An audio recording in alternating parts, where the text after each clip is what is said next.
لا ولا تسوى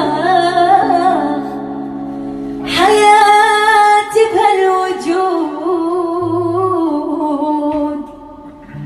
دامك انت اللي